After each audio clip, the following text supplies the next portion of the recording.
ನಮ್ಮೆಲ್ಲ ಪ್ರೀತಿಯ ರೈತ ಬಾಂಧವರಿಗೆ ನಮಸ್ಕಾರ. ಇಂದಿನ ಕೃಷಿರಂಗ ಕಿಸಾನ್ ವಾಣಿ ಕಾರ್ಯಕ್ರಮಕ್ಕೆ ಪ್ರೀತಿಯ ಸ್ವಾಗತ. ರೈತ ಬಾಂಧವರೇ, ಇಂದಿನ ಈ ಕಾರ್ಯಕ್ರಮದಲ್ಲಿ ಬಾಳೆಹೊನ್ನೂರಿನ ಕೇಂದ್ರೀಯ ಕಾಫಿ ಸಂಶೋಧನಾ ಕೇಂದ್ರದ ಶತಮಾನೋತ್ಸವ ಸಮಾರಂಭದ ವೈಶಿಷ್ಟ್ಯತೆಗಳ ಕುರಿತಂತೆ ಭಾರತೀಯ ಕಾಫಿ ಮಂಡಳಿಯ ಅಧ್ಯಕ್ಷರಾದ ಎಂಜೆ ದಿನೇಶ್ ಅವರೊಂದಿಗಿನ ಸಂದರ್ಶನವನ್ನ ಕೇಳೋಣ. ಇವರನ್ನ ಸಂದರ್ಶಿಸುತ್ತಾರೆ ಅರಕಲಗೂಡು ವಿ ಮಧುಸೂದನ್. ಆತ್ಮೀಯ ಕೇಳುಗರೆ ಹಾಗೂ ಬೆಳೆಗಾರರೇ, ತಮ್ಮೆಲ್ಲರಿಗೂ ನಮಸ್ಕಾರ. ಇವತ್ತಿನ ಕಾರ್ಯಕ್ರಮಕ್ಕೆ ಸ್ವಾಗತ. ಚಿಕ್ಕಮಗಳೂರು ಜಿಲ್ಲೆ ಬಾಳೆಹೊನ್ನೂರಿನ ಸಮೀಪ ಇರುವ ಕೇಂದ್ರೀಯ ಕಾಫಿ ಸಂಶೋಧನಾ ಸಂಸ್ಥೆ ಶತಮಾನೋತ್ಸವವನ್ನು ಆಚರಣೆಯನ್ನು ಮಾಡಿಕೊಳ್ತಾ ಇದೆ. ಈ ಸಂಸ್ಥೆಗೆ ಈಗ 100ರ ಹರೆಯ. 100 ವರ್ಷಗಳ ಹಿಂದೆ ಪ್ರಾರಂಭವಾದಂತಹ ಈ ಸಂಸ್ಥೆ ಇದುವರೆಗೆ ಅನೇಕ ಸಾಧನೆಗಳನ್ನು ಮಾಡಿದೆ. ನಮ್ಮ ಬೆಳೆಗಾರರಿಗೆ ಅನೇಕ ಕೊಡುಗೆಗಳನ್ನು ನೀಡುವ ಮೂಲಕ ಇಡೀ ದೇಶದಲ್ಲಿಯೇ ಒಂದು ಮಹತ್ವವನ್ನು ಪಡೆದುಕೊಂಡಿರ್ತಕ್ಕಂತಹ ಒಂದು ಸಂಸ್ಥೆ.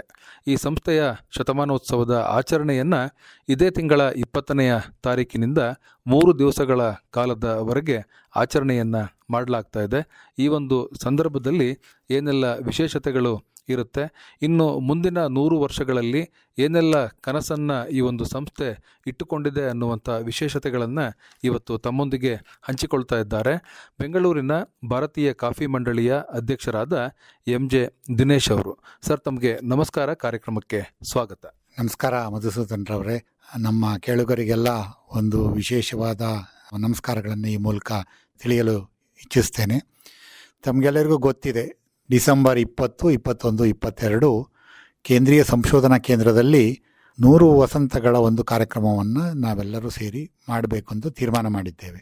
ಈ ದಿಕ್ಕಿನಲ್ಲಿ ಇದೊಂದು ಕಾಫಿಯ ಹಬ್ಬ ಆಗಬೇಕು ಮತ್ತು ಪ್ರತಿಯೊಬ್ಬರು ಪಾಲ್ಗೊಳ್ಬೇಕು. ವಿಶೇಷವಾಗಿ ಮುಂದಿನ ಜನಾಂಗ ಏನು ಕಾಫಿಯಲ್ಲಿ ಕೃಷಿಯಲ್ಲಿ ತೊಡಗಿಸ್ಕೊಳ್ಬೇಕು ಅನ್ನುವ ಹಂಬಲ ಇರುವ ಎಲ್ಲ ಯುವಕರು ಇದರಲ್ಲಿ ಪಾಲ್ಗೊಳ್ಬೇಕು. ಪಾಲ್ಗೊಂಡಾಗ ಏನೇನು ಅಲ್ಲಿ ಲಾಭಗಳಿದೆ ಮತ್ತು ಮುಂದಿನ 100 ವರ್ಷಕ್ಕೆ ಕಾಫಿಯ ಒಂದು ಭವಿಷ್ಯವನ್ನು ಒಂದು ತೀರ್ಮಾನಿಸುವ ಅಥವಾ ಗುರಿಯನ್ನು ಇಟ್ಕೊಂಡು ಕೆಲಸ ಮಾಡುವ ಏನೇನು ಮಾಡ್ತಾ ಇದ್ದೀವಿ ಮತ್ತು ಅದರಲ್ಲಿ ಯಾವ ರೀತಿ ಯಾವ ದಿಕ್ಕಿನಲ್ಲಿ ಹೋದರೆ 100 ವರ್ಷದಲ್ಲಿ ಈ ಕಾಫಿಯನ್ನು ಇನ್ನೊಂದು ಹೆಜ್ಜೆಯನ್ನು ಮುಂದೆ ತೆಗೆದುಕೊಂಡು ಹೋಗ್ಬೋದು ಅನ್ನೋ ದೃಷ್ಟಿಯಲ್ಲಿ ಈ ಕಾರ್ಯಕ್ರಮವನ್ನು ಜೋಡಿಸಿದ್ದೀವಿ. ಕಾರ್ಯಕ್ರಮದಲ್ಲಿ ಸಂವಾದಗಳಿರ್ಬೋದು ಅಥವಾ ನಮ್ಮ ಸೆಷನ್ಗಳಿರ್ಬೋದು, ಎಲ್ಲವೂ ಸುಮಾರು 7 ಲಕ್ಷ ಟನ್ ಗುರಿಯನ್ನು ಇಟ್ಕೊಂಡಿರೋ ಕಾರ್ಯಕ್ರಮಕ್ಕೆ ಸೀಮಿತ ಆಗಿರುತ್ತೆ. ಅಂದರೆ ಸುಮಾರು ನಾವು 2047ಕ್ಕೆ ಚಿಕ್ಕಮಗಳೂರಿನಿಂದ 7 ಕಾಫಿ ಬೀಜಗಳಿಂದ ಪ್ರಾರಂಭವಾದ ಒಂದು ಏನು ಹಿಸ್ಟ್ರಿ ಇದೆ, ಅದನ್ನು 7 ಲಕ್ಷ ಟನ್ನನ್ನು ನಾವು ಕಾಫಿಯನ್ನು ಬೆಳೆದ್ರೆ ನಮ್ಮ ಎಲ್ಲ ರೈತರು ಆರ್ಥಿಕವಾಗಿ ಸುಭದ್ರರಾಗ್ತಾರೆ. ಆ ದಿಕ್ಕಿನಲ್ಲಿ ಈ ಕಾರ್ಯಕ್ರಮವನ್ನು ರೂಪಿಸಿರೋದ್ರಿಂದ ಪ್ರತಿಯೊಬ್ಬರಿಗೂ, ಮಹಿಳೆಯರಿರ್ಬೋದು ಅಥವಾ ಮಕ್ಕಳಿರ್ಬೋದು ಅಥವಾ ವಿದ್ಯಾರ್ಥಿಗಳಿರ್ಬೋದು ಮತ್ತು ಯುವಕರೇನಿರ್ಬೋದು, ಅವರೆಲ್ಲರೂ ಭಾಗವಹಿಸಿದರೆ ಅವರಿಗೆ ಬೇಕಾದ, ಅವರಿಗೆ ಅನುಗುಣವಾದ ಒಂದು ಕಾರ್ಯಕ್ರಮಗಳು ಈ ಪ್ರೋಗ್ರಾಮಲ್ಲಿ ಜೋಡಿಸಿದ್ದೀವಿ. ಮೊದಲನೇದಾಗಿ ನಾನೇನು ಹೇಳಬೇಕು ಅಂತ ಇಚ್ಛೆ ಪಡ್ತೀನಿ ಅಂದರೆ, ಕಾರ್ಯಕ್ರಮಕ್ಕೆ ತಾವೆಲ್ಲರೂ ಹೇಗೆ ಬರ್ತೀರಿ ಅಂದರೆ, ಬಾಳೆಹೊನ್ನೂರಿಗೆ ಬರುವಾಗ ಒಂದು ಸೀಗೋಡ್ ಅಂತ ಒಂದು ಪ್ರದೇಶ ಸಿಗುತ್ತೆ. ಸುಮಾರು CCRIನಿಂದ 1.5 2 ಕಿಲೋಮೀಟ್ರ್ ದೂರ. ಅಲ್ಲಿ ನಮ್ಮ ನವೋದಯ ಶಾಲೆ ಇದೆ. ಆ ಶಾಲೆಯ ಆವರಣದಲ್ಲಿ ಪ್ರತಿಯೊಬ್ಬರು ತಮ್ಮ ವಾಹನವನ್ನು ನಿಲುಗಡೆ ಮಾಡಿ ಅಲ್ಲಿಂದ ಕಾಫಿ ಮಂಡಳಿಯ ವೆಹಿಕಲ್ಗಳು, ವಾಹನಗಳು ತಮ್ಮನ್ನು CCRಗೆ ತೆಗೆದುಕೊಂಡು ಬರ್ತಾರೆ. ಯಾಕೆ ಅಂದರೆ ಇವತ್ತು ವಾಹನವನ್ನು ಪಾರ್ಕಿಂಗ್ ಮಾಡೋದೇ ಒಂದು ದೊಡ್ಡ ಸಾಹಸ ಮತ್ತು ಅದೊಂದು ಚಾಲೆಂಜಿಂಗ್ ಇದೆ. ಸೊ ಅಲ್ಲಿ ಯಾರಿಗೂ ತೊಂದರೆ ಆಗಬಾರ್ದು ಮತ್ತು ವೆಹಿಕಲ್ಲು ಜಾಮ್ ಆದರೆ ಮತ್ತು ಬೇರೆಯವ್ರಿಗೆ ತೊಂದರೆ ಆಗುತ್ತೆ ಅನ್ನೋ ಉದ್ದೇಶ ಇಟ್ಕೊಂಡು ಅದಕ್ಕೆ ಪೂರಕವಾದ ಸಿದ್ಧತೆಗಳನ್ನು ಮಾಡಿದ್ರಿ. ಇದಕ್ಕೆ ತಾವೆಲ್ಲರೂ ಕೋಆಪರೇಷನ್ ಮಾಡಬೇಕು. ಯಾಕೆಂದರೆ ಒಂದು ಸತಿ ಕಾರ್ಯಕ್ರಮದಲ್ಲಿ ವೆಹಿಕಲ್ಲಿಂದು ಪ್ರಾಬ್ಲಮ್ ಆದರೆ ಕಾರ್ಯಕ್ರಮಕ್ಕೆ ಬೇರೆಯವ್ರಿಗೆ ಬರೋದು ಕಷ್ಟ ಆಗುತ್ತೆ. ಹಾಗಾಗಿ ವೆಹಿಕಲ್ ಪಾರ್ಕಿಂಗೇ ಪ್ರಯತ್ನಗಳು, ಒಳ್ಳೆಯ ಪ್ರಯತ್ನಗಳನ್ನ ಮಾಡಿದ್ದೀವಿ, ಒಳ್ಳೆಯ ವ್ಯವಸ್ಥೆಯನ್ನು ಮಾಡಿದ್ದೀವಿ. ಆ ದಿಕ್ಕಿನಲ್ಲಿ ನೀವೆಲ್ಲರೂ ಯೋಚನೆ ಮಾಡಿ ಸೀಗೋಡಿನ ನಮ್ಮ ನವೋದಯ ಶಾಲೆ ಆವರಣದಲ್ಲಿ ತಾವೆಲ್ಲರೂ ನಿಲ್ಲಿಸಿ ಮತ್ತು ನಮ್ಮ ವಾಹನದಲ್ಲಿ ಬರಬೇಕು ಅಂತ ಈ ಮೂಲಕ ಬಂದರೆ ನಮಗೇನು ಸಿಕ್ಕುತ್ತೆ ಅನ್ನೋದು ನಿಮ್ಮ ಪ್ರಶ್ನೆ ಆಗಿರುತ್ತೆ. ನಾರ್ಮಲಿ ಕಾಫಿ ಬೆಳೆಗಾರರಿಗೆ ಇಲ್ಲಿಗೆ ಬರೋದೊಂದು, ಬಂದ ಮೇಲೆ ಏನು ಸಿಕ್ಕುತ್ತೆ ಅನ್ನೋದು. ಬಂದ ಮೇಲೆ ನೀವು ಮೊದಲಿಗೆ ಬಂದ ತಕ್ಷಣ ಮೆಕ್ಯಾನೈಸೇಷನ್ ಏನಿದೆ, ದೊಡ್ಡ ದೊಡ್ಡ ಯಂತ್ರಗಳು ಹೇಗೆ ಕಾಫಿಗೆ ಪೂರಕವಾಗಿ ಕೆಲಸ ಮಾಡ್ತಾ ಇದೆ, ಟೆಕ್ನಾಲಜಿಲಿ ಏನೇನು ದೊಡ್ಡದು ವಿಶೇಷತೆಗಳು ಆವಿಷ್ಕಾರಗಳಾಗಿದೆ, ಅವೆಲ್ಲವನ್ನು ಒಂದು ವೇದಿಕೆಯಲ್ಲಿ ನಾವು ಅದನ್ನು ಅರೇಂಜ್ ಮಾಡಿದ್ವಿ, ಮೆಕ್ಯಾನೈಸೇಷನ್. ಅದೇ ರೀತಿ ಅಲ್ಲಿಂದ ಸ್ವಲ್ಪ ಮುಂದೆ ಬಂದರೆ ನಿಮಗೆ ನೂರಾರು ಸ್ಟಾಲ್ಗಳು, ಕಾಫಿಯ ವಿಶೇಷವಾಗಿ ಕೆಲಸ ಮಾಡುವ ಸಂಸ್ಥೆಗಳ ನೂರಾರು ಸ್ಟಾಲ್ಗಳು ಅಲ್ಲಿ ಇದೆ. ಬಂದ ತಕ್ಷಣ ನೀವು ಆ ಸ್ಟಾಲ್ಗಳಲ್ಲಿ ನಿಮಗೆ ಅನೇಕ ಮಾಹಿತಿಗಳು ಸಿಗುತ್ತೆ, ಅನೇಕ ಹೊಸ ವಿಚಾರಗಳು ಸಿಗುತ್ತೆ, ಅನೇಕ ಹೊಸ ಇನ್ನೋವೇಷನ್ಸು, ಇವೆಲ್ಲ ಅನ್ವೇಷಣೆಗಳು ಸಿಗುತ್ತೆ. ಅದನ್ನೆಲ್ಲ ನೀವು ನೋಡಿಬಿಟ್ಟು ಮುಂದೆ ಬಂದರೆ ಒಂದು ಬಯೋಚಾರ್ ವಿತ್ ಟ್ರೈಕೋಡರ್ಮಾ ಅಂತ ಒಂದು ಯೂನಿಟ್ ಇದೆ, ಮತ್ತು ನಮ್ಮ ಪಲ್ಪಿಂಗ್ ಯೂನಿಟ್ ಇದೆ. ಅದರಲ್ಲಿ ಬಯೋಚಾರು ಭವಿಷ್ಯದಲ್ಲಿ ಕಾರ್ಬನ್ ಏನು ನಮ್ಮ ಭೂಮಿಗೆ ಏನು ಬೇಕಾಗುತ್ತೆ ಅದ್ರ ಬಗ್ಗೆ ಸಾಕಷ್ಟು ಅಧ್ಯಯನ ಮಾಡಿ ಇದನ್ನು ನಾವು ಹೊಸ ಒಂದು ಪ್ರಾಡಕ್ಟಾಗಿ ರಿಲೀಸ್ ಮಾಡ್ತಿದ್ದೀವಿ. ಅದು ಮುಂದೆ ಹಾಗೆ ನೋಡ್ತಾ ಬಂದರೆ ಮುಂದೆ ಕ್ಯೂ ಪ್ರೊಸೆಸಿಂಗ್ ಸೆಂಟ್ರ್ ಅಂತ ಒಂದು ಅಂತಾರಾಷ್ಟ್ರೀಯ ಮಟ್ಟದ ಕ್ಯೂ ಪ್ರೊಸೆಸಿಂಗ್ ಸೆಂಟ್ರನ್ನು ಮಾಡಿದ್ದೀವಿ. ಯಾಕಾಗಿ ಕ್ಯೂ ಪ್ರೊಸೆಸಿಂಗ್ ಸೆಂಟ್ರ್ ಬೇಕು ಅಂದರೆ ಭಾರತದ ಕಾಫಿಯನ್ನು 7 ಲಕ್ಷ ಟನ್ನಲ್ಲಿ ನಾವು 15% ಸ್ಪೆಷಾಲಿಟಿ ಕಾಫಿ ಮಾಡಬೇಕು, ಮತ್ತು ಅದನ್ನು ಮಾರುಕಟ್ಟೆ ಮಾಡಿದಾಗ ನಮಗೆ ಉತ್ತಮ ಬೆಲೆ ಸದೃಢವಾಗಿ ನಿರಂತರವಾಗಿ ಸಿಗುತ್ತೆ ಅನ್ನೋ ಉದ್ದೇಶ ಇಟ್ಕೊಂಡು ಕ್ಯೂ ಪ್ರೊಸೆಸ್ಸಲ್ಲಿ ರೈತರಿಗೆ ಟ್ರೈನಿಂಗ್ ಕೊಡಬೇಕು. ಹಾಗೆ ಯಾರು ಎಕ್ಸ್ಪೋರ್ಟರ್ಸ್ ಇರ್ತಾರೆ ಅವರಿಗೆಲ್ಲ ಒಂದು ಟ್ರೈನಿಂಗ್ ಸೆಂಟರ್ ಆಗುತ್ತೆ. ಆ ಟ್ರೈನಿಂಗಲ್ಲಿ ಮಾಡಿದವರಿಗೆ ಹೆಚ್ಚು ಸ್ಪೆಷಾಲಿಟಿ ಕಾಫಿಯನ್ನು ಮಾಡ್ಬೋದು. ಆ ದಿಕ್ಕಿನಲ್ಲಿ ಆ ಯೂನಿಟನ್ನು ಪ್ರಾರಂಭ ಮಾಡಿದ್ದೀವಿ. ಹಾಗೆ ಬಂದರೆ ಒಂದು ಸರ್ಕಲ್ ಸಿಗುತ್ತೆ. ಸರ್ಕಲ್ನಲ್ಲಿ ನಮ್ಮ ಒಂದು ಆಡಿಟೋರಿಯಮ್ಮು ಅದನ್ನು ರಿನೋವೇಷನ್ ಮಾಡಿದ್ದೀವಿ. ಒಂದು ಅಂತಾರಾಷ್ಟ್ರೀಯ ಮಟ್ಟದ ಒಂದು ಆಡಿಟೋರಿಯಮ್ಮಾಗಿ ಪರಿವರ್ತನೆ ಮಾಡಿದ್ದೀವಿ. ಆ ಆಡಿಟೋರಿಯಮಲ್ಲಿ ಅನೇಕ ಕಾರ್ಯಕ್ರಮಗಳು, ನಿಮಗೆ ಸೆಮಿನಾರ್ಗಳು ನಡೀತಾ ಇರುತ್ತೆ. ಅದಕ್ಕೆ ಸುಮಾರು ₹100 ಎಂಟ್ರಿ ಇರುತ್ತೆ. ಯಾರಾದರೂ ಆಸಕ್ತಿಗಳಿದ್ದರೆ ನಾವು ಬೇರೆ ಬೇರೆ ವಿಚಾರಗಳನ್ನು ಇಟ್ಕೊಂಡಿದ್ದೀವಿ. ಅದರೊಳಗಡೆ ರಿಜಿಸ್ಟ್ರ್ ಮಾಡಿ ಹೋದರೆ ಅವರಿಗೆ ಅದರೊಳಗೆ ಅವಕಾಶ ಇರುತ್ತೆ. ಹಾಗೆ ಸ್ವಲ್ಪ ಮುಂದೆ ಬಂದರೆ ಮುಖ್ಯ ವೇದಿಕೆ ಇರುತ್ತೆ. ಅದು ನಮ್ಮ ಪ್ರಧಾನ ಕಚೇರಿಯ ಪಕ್ಕದಲ್ಲಿರುತ್ತೆ. ಮುಖ್ಯ ವೇದಿಕೆ ಸುಮಾರು 2,000 ಜನ ಕೂರುವ ವ್ಯವಸ್ಥೆಗಳನ್ನು ಇಟ್ಕೊಂಡು ನಮ್ಮ ಕೇಂದ್ರ ವಾಣಿಜ್ಯ ಮಂತ್ರಿಗಳಾದ ಶ್ರೀ ಪಿಯೂಷ್ ಗೋಯಲ್ ಅವರು ಬರ್ತಾರೆ. ಹಾಗೆ ನಮ್ಮ ಕೇಂದ್ರ ಕೈಗಾರಿಕಾ ಮಂತ್ರಿಗಳಾದ HD ಕುಮಾರಸ್ವಾಮಿ ಅವರು ಬರ್ತಾರೆ. ಹಾಗೆ ಕೇಂದ್ರ ಮಂತ್ರಿಗಳಾದ ಶ್ರೀ ಪ್ರಹ್ಲಾದ್ ಜೋಶಿ ಅವರು ಬರ್ತಾರೆ. ಸೊ ಹಾಗೆ ನಮ್ಮ ಜಿಲ್ಲಾ ಉಸ್ತುವಾರಿ ಸಚಿವರಾದ ಜಾರ್ಜ್ ಅವರು ಇರ್ತಾರೆ. ಸ್ಥಳೀಯ ಶಾಸಕರಾದ TD ರಾಜೇಗೌಡರು, ಮತ್ತು ಭಾರತದ ಕಾಫಿ ಬೆಳೆಯುವ ಎಲ್ಲ ಪ್ರದೇಶದ ನಮ್ಮ ಸಂಸದರಿರ್ಬೋದು ಮತ್ತು ಶಾಸಕರಿರ್ಬೋದು, ಅವರೆಲ್ಲರೂ ಈ ಕಾರ್ಯಕ್ರಮಕ್ಕೆ ಬರ್ತಾ ಇದ್ದಾರೆ. ಸೊ ಆ ಕಾರ್ಯಕ್ರಮವನ್ನು ನಾವು ಮುಖ್ಯ ವೇದಿಕೆಯಲ್ಲಿ ನಾವು ಮಾಡ್ತೀವಿ. ಹಾಗಾಗಿ ಕಾರ್ಯಕ್ರಮವನ್ನು ನಾವು ಯಾವ ರೀತಿ ಯೋಚನೆ ಮಾಡಿದ್ದೀವಿ ಅಂದರೆ ನಿರಂತರವಾಗಿ ತಮಗೆ ಅಧ್ಯಯನಪೂರ್ವಕವಾಗಿ ಇರಲಿ ಅನ್ನೋದು ಒಂದು. ಅದ್ರ ಜೊತೆಗೆ ಬಹಳ ಆಸಕ್ತಿ ಮತ್ತು ಎಲ್ಲ ಬೆಳೆಗಾರರು ನೋಡಲೇಬೇಕು ಅನ್ನೋದು ಅಂದರೆ ನಮ್ಮ ಮಾದರಿ ಬ್ಲಾಕ್ಗಳು. ಸಾಮಾನ್ಯವಾಗಿ ಕಾಫಿ ಬೆಳೆಗಾರ ಬಂದಾಗ ನಾವು ಇಲ್ಲೇನು ತೋಟ ಮಾಡಿದರೆ ಅದರಿಂದ ನಮಗೇನು ಪ್ರಯೋಜನ. ಮಾದರಿ ಬ್ಲಾಕಲ್ಲಿ ರೈತರ ಹೆಸರಿನಲ್ಲೇ ಮಾದರಿ ಬ್ಲಾಕ್ಗಳನ್ನು 5 ರೈತರ ಹೆಸರಿನಲ್ಲಿ ನಾವು ಮಾಡಿದ್ದೀವಿ. ಅದು ಒಂದು ನಮಗೆ ಪ್ರಾರಂಭಿಕ ಹೆಜ್ಜೆ. ಇನ್ನು ಮುಂದಿನ ದಿವಸಗಳಲ್ಲಿ ಬೇರೆ ಬೇರೆ ಮಾದರಿ ತೋಟಗಳನ್ನು ಮಾಡಬೇಕು, ಮಾಡೆಲ್ ಬ್ಲಾಕು. ಉದಾಹರಣೆಗೆ ಧರ್ಮರಾಜ್ ಅವರು ಹೈ ಡೆನ್ಸಿಟಿ ಕಾಫಿಯನ್ನು ಹೇಗೆ ಬೆಳೀತಾ ಇದ್ದಾರೆ ಅನ್ನೋದು ಒಂದು ಮಾಡೆಲ್ ಬ್ಲಾಕು. ಹಾಗೆ ಕುರ್ವಿಲ್ಲಾ ಜೋಸೆಫ್ ಅವರು ಮ್ಯಾಂಗೋಸ್ಟಿನ್ ವಿತ್ ಕಾಫಿಯನ್ನು ಹೇಗೆ ಬೆಳೆದಿದ್ದಾರೆ, ಹೇಗೆ ಯಶಸ್ವಿಯಾಗಿದ್ದಾರೆ ಅಂತ. ಹಾಗೆ ಅಶೋಕ್ ಕುಮಾರ್ ಅವರು ಕಂಬಚಿಗುರಿನಲ್ಲಿ ಹೇಗೆ ಕಾಫಿಯನ್ನು ಬೆಳೀತಾ ಇದ್ದಾರೆ ಅಂತ. ಹೀಗೆ ಅನೇಕ ಜನರು ಈ ಕಾಫಿಯಲ್ಲಿ ವಿನೂತನ ಪ್ರಯತ್ನಗಳನ್ನು ಮಾಡಿ ಯಶಸ್ಸಾಗಿರೋದು. ಮತ್ತು ಮೆಕನೈಸೇಷನ್ನು ರೇಗಿಸ್ ಗುಸ್ತಾವೆ ಅವರು ಹೇಗೆ ಮೆಕನೈಸೇಷನ್ ಮಾಡಿದ್ದಾರೆ ಅವ್ರ ತೋಟದಲ್ಲಿ, ಅದರ ಮಾಡೆಲ್ ಬ್ಲಾಕ್ ಇಲ್ಲಿರುತ್ತೆ. ಸೊ ಜೊತೆಗೆ ಸುಮಾರು 20-25 ಕಂಪನಿಗಳು ತಮ್ಮ ಉತ್ಪನ್ನವನ್ನು ಬಳಕೆ ಮಾಡಿ ಅಲ್ಲಿ ಅದರ ಪ್ರಯೋಜನಗಳನ್ನು ಏನಾಗುತ್ತೆ ರೈತರಿಗೆ ಅಂತ ಅವರೇ ಕಂಪನಿಯವರೇ ಅಲ್ಲಿದ್ದು ಅವರ ಪ್ರಾಡಕ್ಟನ್ನು ಹೇಗೆ ಉಪಯೋಗಿಸಿ ಏನು ಲಾಭ ಆಗಿದೆ ಮತ್ತು ಆ ಬೆಳೆಯನ್ನು ನಾವು ಮತ್ತು ಆ ಗಿಡಗಳನ್ನು ನಾವು ನೋಡುವ ಒಂದು ಅವಕಾಶಗಳು ಸಿಗುತ್ತೆ. ಈ ದಿಕ್ಕಿನಲ್ಲೂ ತಾವೆಲ್ಲರೂ ಬಹುಶಃ ಕಾಫಿ ಬೆಳೆಗಾರರಾಗಿ ಇದು ಹೆಚ್ಚು ಆಸಕ್ತಿದಾಯಕ ಇರುತ್ತೆ. ನೀವು ನೋಡಲೇಬೇಕಾಗದೆ ಈ ಡೆಮೋ ಬ್ಲಾಗ್ಗಳ ಒಳಗಡೆ ಅನೇಕ ಚಿತ್ರಕಲಾವಿದರ ಚಿತ್ರಣಗಳಿದೆ. ಅಲ್ಲಿ ನಿಮಗೆ ಸೆಲ್ಫಿ ತೆಗೆಯುವ ಅವಕಾಶಗಳಿದೆ. ಯಾಕೆಂದರೆ 100 ವರ್ಷ ಒಂದು ನೆನಪಿನಲ್ಲಿಡುವ ಕಾರ್ಯಕ್ರಮ. ಇದನ್ನು ನೀವೆಲ್ಲರೂ ಬಂದಾಗ ಒಂದು ನೆನಪಿನಲ್ಲಿಡುವ ಫೋಟೋವೂ ಮುಖ್ಯ ಆಗುತ್ತೆ. ಅದೇ ರೀತಿ ಒಂದು ಫ್ಲೆಕ್ಸ್ ಟವರ್ಸ್ ಮಾಡಿದ್ದೀವಿ ಇಸ್ರೋ ಜೊತೆ ಮಾಡಿ. ಇವತ್ತು ಕಾರ್ಬನ್ ಟ್ರೇಡಿಂಗ್ ಬಗ್ಗೆ ನಾವೆಲ್ಲರೂ ಮಾತಾಡ್ತೀವಿ. ಆದರೆ ಕಾರ್ಬನ್ ಟ್ರೇಡಿಂಗನ್ನು ಹೇಗೆ ಬಿಸ್ನೆಸ್ ಆಗಿ ಪರಿವರ್ತನೆ ಮಾಡಬೇಕು ಅನ್ನೋದಕ್ಕಾಗಿ ಅದು ಒಂದು ಇಸ್ರೋ ಜೊತೆ ಒಂದು ಒಡಂಬಡಿಕೆ ಮಾಡಿಕೊಂಡು ಅದರಲ್ಲಿ ಕಾಫಿ ತೋಟಗಳಲ್ಲಿ ಹೇಗೆ ಕಾರ್ಬನ್ ಸಿಕ್ವೇಷನ್ ಆಗುತ್ತೆ ಅನ್ನೋದನ್ನು ನಾವು ತೋರಿಸುವ ಎಲ್ಲ ಸಾಧ್ಯತೆಗಳಿದೆ. ಒಟ್ಟಾರೆಯಾಗಿ ಮುಂದಿನ ದಿವಸಗಳಲ್ಲಿ ನಮ್ಮ ಯುವ ಕಾಫಿ ಬೆಳೆಗಾರರು ತೋಟಗಳಿಗೆ ಬರುವಾಗ ಏನೆಲ್ಲ ಸಿದ್ಧತೆಗಳು ಬೇಕು, ಹಾಗೆ ಅದನ್ನು ಉಪಯೋಗಿಸ್ಕೊಂಡು ಬಂದರೆ ಅವ್ರು ಹೇಗೆ ಯಶಸ್ವಿಯನ್ನು ಆಗ್ಬೋದು ಅಂತ. ಹಾಗೆ ಮಧ್ಯದಲ್ಲಿ ಏನಿರುತ್ತೆ ಅಂದರೆ ಬ್ರೂ ಬಾರ್ ಇರುತ್ತೆ, ಕಾಫಿ ವರ್ಕ್ಶಾಪ್ ಇರುತ್ತೆ. ನಿಮ್ಮ ಕಾಫಿಯನ್ನು ತೆಗೆದುಕೊಂಡು ನೀವೇ ಮಾಡುವ ಅವಕಾಶಗಳಿರುತ್ತೆ. ಮತ್ತು ಅದನ್ನು ಬಂದವರಿಗೆ ಕೊಟ್ಟರೆ ಅದನ್ನು ಅನುಭವಿಸುವ ಮತ್ತು ನಿಮ್ಮ ಮಾರ್ಕೆಟಿಂಗ್ ಯಾವ ರೀತಿ ಮಾಡ್ಬೋದು, ಇವೆಲ್ಲ ಅನುಭವಗಳು ನಮ್ಮ CCRನಲ್ಲಿ ಇರುತ್ತೆ. ಜೊತೆಗೆ ನಾವು ಮುಂದಿನ ದಿವಸಗಳಲ್ಲಿ ಇದನ್ನು ಒಂದು CCRIನ ಕಾಫಿಯ ಕಾಶಿಯನ್ನಾಗಿ ಮಾಡಬೇಕು ಅಂತ ನಾವೊಂದು ಗುರಿಯನ್ನು ಇಟ್ಕೊಂಡಿದ್ದೀವಿ. 100 ವರ್ಷ ಅಂದ ತಕ್ಷಣ ಪ್ರತಿಯೊಬ್ಬ ಬೆಳೆಗಾರನು ಇಲ್ಲಿ ವರ್ಷದಲ್ಲಿ ಒಂದು ದಿವಸ ಬಂದು ತಮ್ಮಲ್ಲಿರುವ ಸಮಸ್ಯೆಗಳಿರ್ಬೋದು ಅಥವಾ ಇಲ್ಲಿ ಏನಾದ್ರು ವೈಜ್ಞಾನಿಕವಾಗಿ ನಾವೇನು ಡೆವಲಪ್ ಮಾಡಿದ್ದೀವಿ, CCRI ಡೆವಲಪ್ ಮಾಡಿದೆ, ನಮ್ಮ ವಿಜ್ಞಾನಿಗಳು ಅನೇಕ ಪ್ರಾಡಕ್ಟ್ಗಳನ್ನು ಮಾಡಿದ್ದಾರೆ. ಉದಾಹರಣೆಗೆ ಹೇಳಬೇಕು ಅಂದರೆ ನಾವು ಬಯೋಚಾರ್ಬಿಟ್ ಟ್ರೈಕೋಡರ್ಮ ರಿಲೀಸ್ ಮಾಡ್ತಾ ಇದ್ದೀವಿ, 2 ತಳಿಗಳನ್ನು ಹೊಸ ತಳಿಗಳನ್ನು ರಿಲೀಸ್ ಮಾಡ್ತಿದ್ದೀವಿ, ಜೊತೆಗೆ ಮೈಕ್ರೋನ್ಯೂಟ್ರಿಯೆಂಟಿನ ಅವಶ್ಯಕತೆ ಇದೆ ಅದನ್ನು ರಿಲೀಸ್ ಮಾಡ್ತಿದ್ದೀವಿ. ಸುಮಾರು 100 ಸಾಧಕರ ಪುಸ್ತಕವನ್ನು ಬಿಡುಗಡೆ ಮಾಡ್ತಿದ್ದೀವಿ, ಕಾಫಿ ಕೈಪಿಡಿಯನ್ನು ಬಿಡುಗಡೆ ಮಾಡ್ತಾ ಇದ್ದೀವಿ. ಹಾಗೆ ಕ್ಯೂ ಪ್ರೊಸೆಸಿಂಗ್ ಸೆಂಟ್ರು ಎಲ್ಲವನ್ನು ನಾವು ಬಿಡುಗಡೆ ಕಾರ್ಯಕ್ರಮ, ಅದೆಲ್ಲ ನಮ್ಮ ರೈತರ ಬೆಳೆಗಾರರ ಅಭಿವೃದ್ಧಿಗೆ ಪೂರಕವಾದ ಕಾರ್ಯಕ್ರಮ ಆಗಿರುತ್ತೆ.